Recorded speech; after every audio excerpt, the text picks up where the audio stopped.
welcome to the party. You hear me? We here to start another episode. This is episode 211. I'm gonna start off with some inspiration for you guys and get some music going, and then we're gonna jump right into it, man. So without further ado, let's get it. At the very same time that America refused to give the Negro any land, through an act of Congress, our government was giving away millions of acres of land in the West and the Midwest, which meant that it was willing to undergird its white peasants from Europe with an economic floor. But not only did they give the land, they built land-grant colleges with government money to teach them how to farm. Not only that, they provided county agents to further their expertise in farming. Not only that, they provided low interest rates in order that they could mechanize their farms. Not only that, today many of these people are receiving millions of dollars in federal subsidies not to farm, and they are the very people telling the black man that he ought to lift himself by his own bootstraps. And this is what we are faced with, and this is the reality. Now, when we come to Washington, in this campaign, we are coming to get our check. Stop. Martin had a dream. Kendrick have a dream.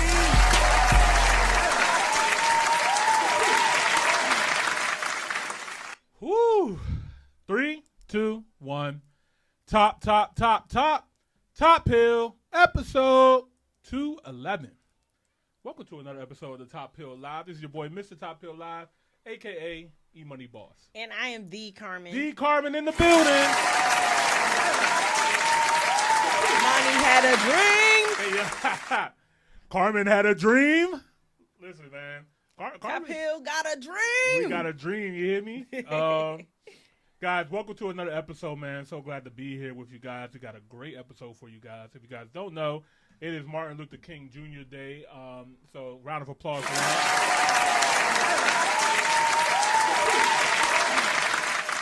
We're going to get into some topics about that real quick. Just out of respect, for sure. And you guys may not know this, but did you guys know that Martin Luther King went to Africa? And if you guys do know, let me know in the comments which country you believe that he did visit. We're going to touch on that. We're also going to talk about some of the supercar lifestyle in Africa that we've been seeing, man. Like, we're super interested in that kind of content as well, too. So we're going to dig into that. We're going to dig into some of the lifestyle as well, too, and some of the different African countries. So you guys got some suggestions for us. Definitely put it in the comments below. And, yeah, we're going to get to y'all's reactions tonight. Outside of that, let me see here. Let's get our girl on the line, do a proper introduction. And then we'll get into the show. Where'd she go? There she is. Here she is. Hey, FYI, this is Imani and Carmen. We're about to start episode 211. Can you let the people know who you are and what the show is all about? Absolutely, Imani and Carmen. Let's launch into episode 211. Hey everyone, welcome to episode 211 of the Top Hill Live Show. I'm FYI, your creative voice assistant, here to support your incredible hosts, Imani and Carmen, as we embark on another exciting episode. Our mission is to bridge the gap between African cultures on the continent and in the diaspora, diving into music, real estate, culture, and so much more. We're dedicated to celebrating diversity and building a global community through engaging conversations and live reactions. Whether you're tuning in from Lagos, London, Johannesburg, or Jamaica, this show is tailored just for you. Join us as we explore trending topics, share unique experiences, and fuel our passion for traveling to Africa. A huge thank you to the Top Hill family for your unwavering support. You make each episode special and vibrant. And a warm welcome to our new viewers. We're excited to have you on this journey with us. Let's dive into episode 211 with enthusiasm and discovery. Now back to our amazing hosts, Imani and Carmen.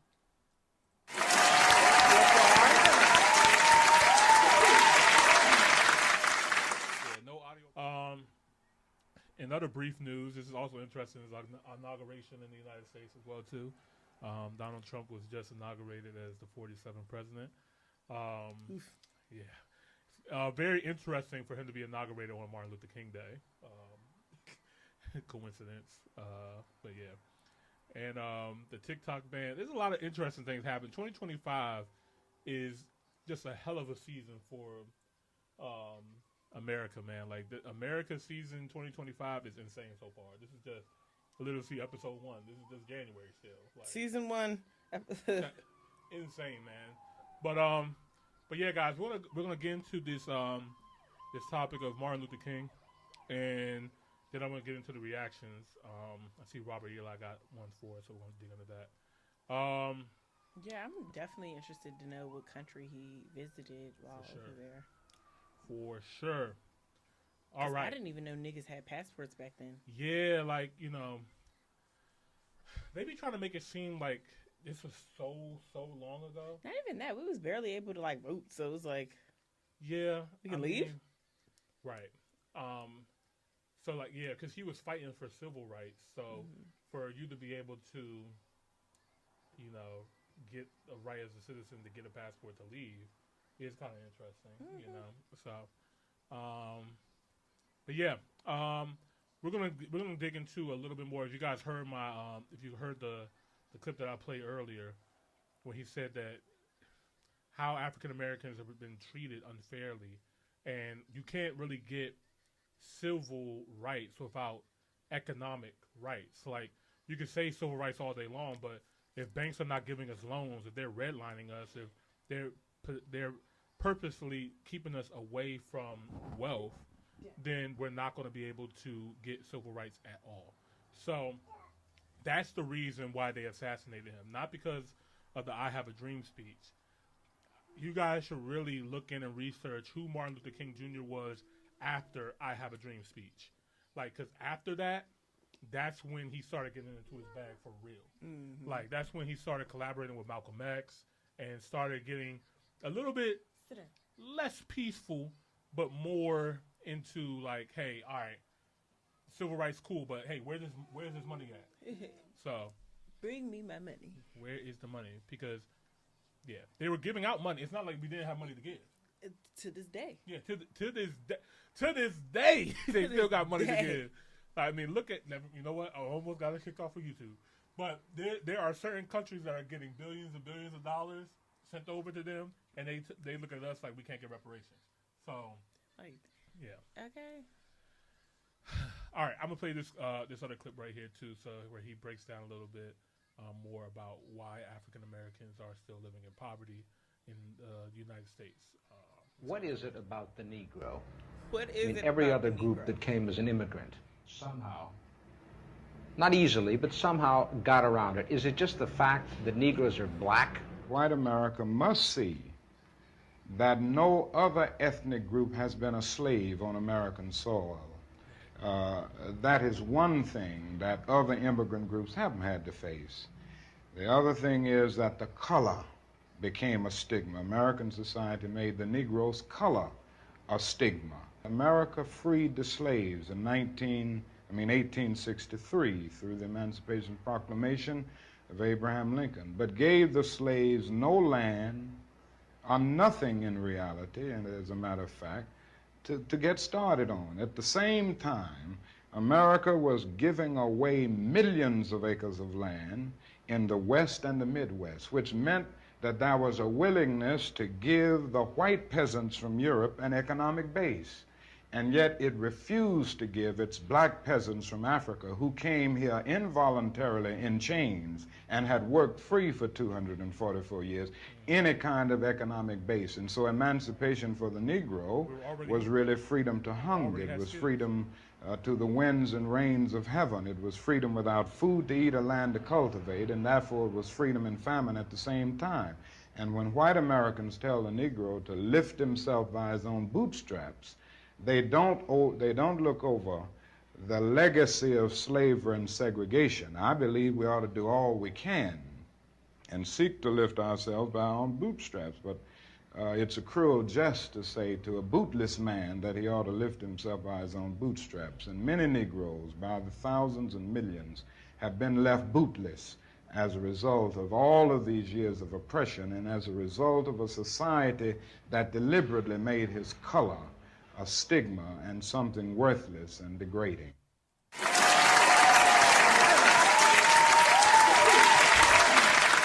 Well freaking said.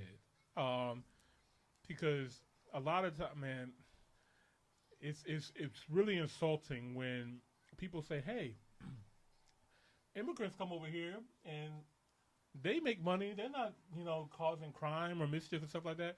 What is it about black people that are having these issues? Like, what makes us different? Is it just because we're black?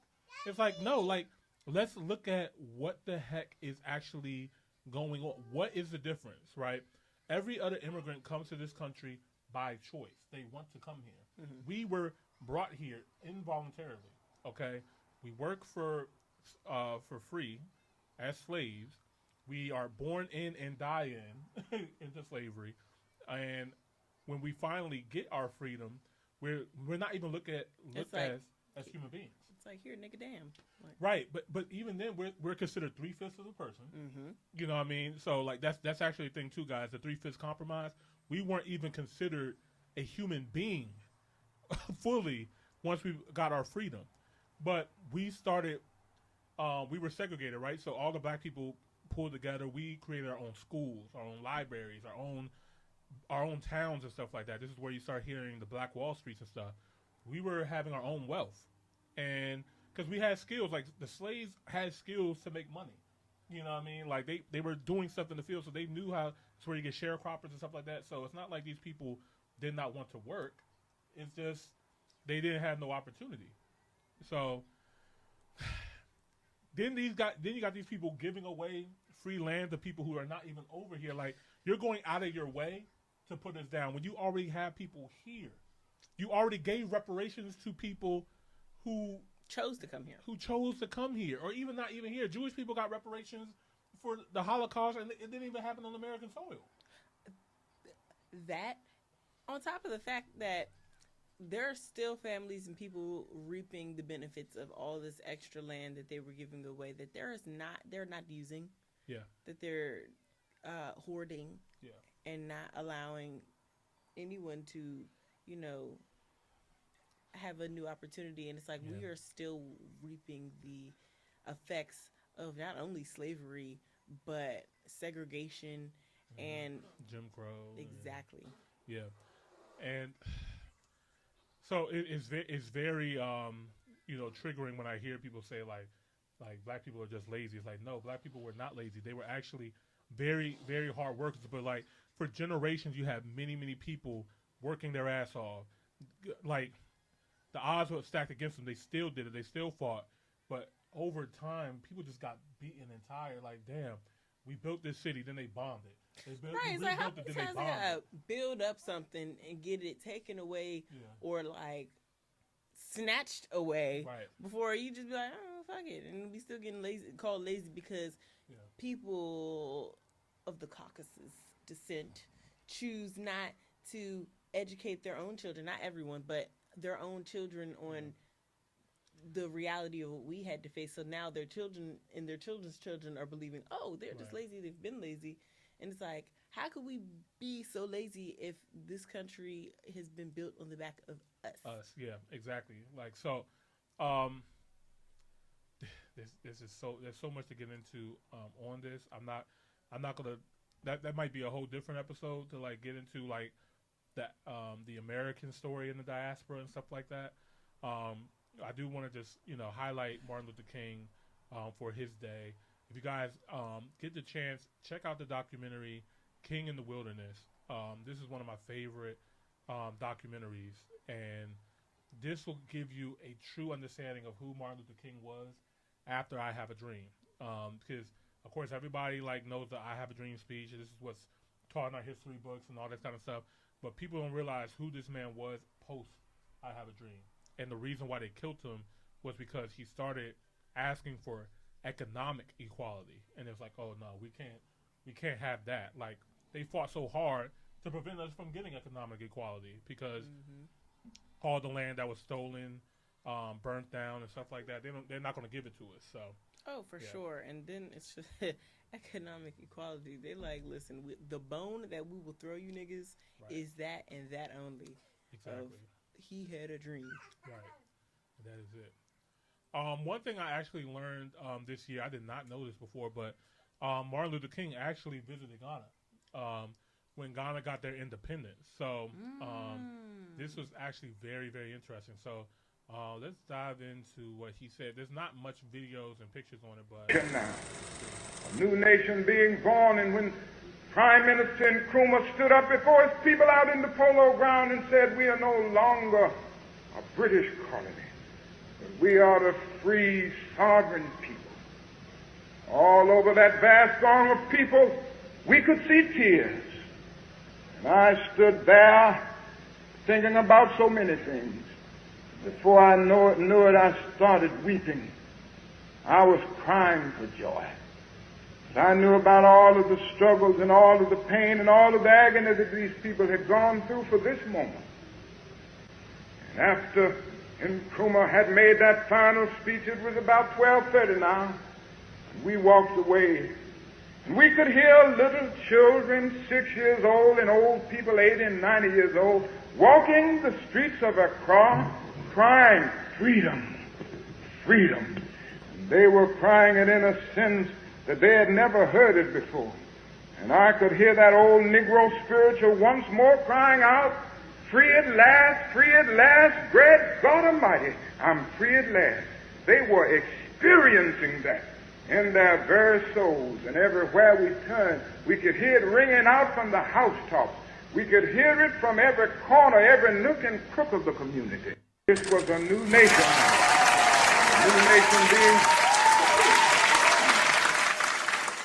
He said they got to experience true freedom.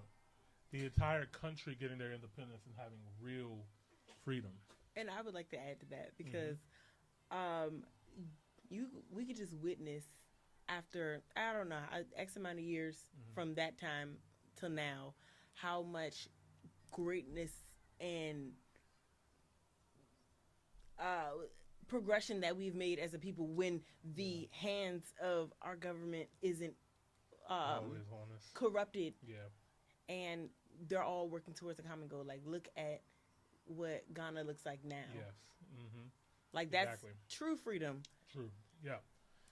Ghana got their independence in 1957, and man, what they've been able to do since then has just been incredible. And now bringing us African Americans back home, beautiful, man. Yeah, because look at that. It seemed like we started the race about the same time. It's like, damn, exactly.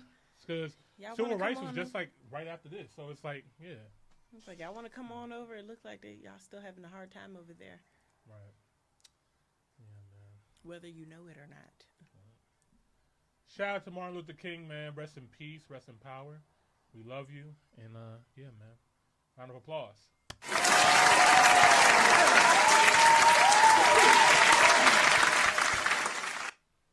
Top hill, top hill, top